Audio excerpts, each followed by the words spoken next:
Hello, আসসালামু আলাইকুম। আজকে আমরা আলাপ করব কোন বিষাক্ত অভ্যাসগুলো মানুষের সাফল্যকে ধ্বংস করে।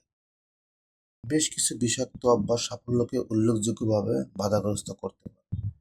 তার ভিতরে রয়েছে ভয়, উদ্দেশ্যের অভাব, অসঙ্গতি, অনিয়ম বিরোধিতা, আত্মবিশ্বাসের অভাব, প্রেরণার অভাব, দুর্বল নেতৃত্বের দক্ষতা, দুর্বল যোগাযোগ দক্ষতা, ঈর্ষা, লোভ, অভিযোগ ও অসন্তোষ।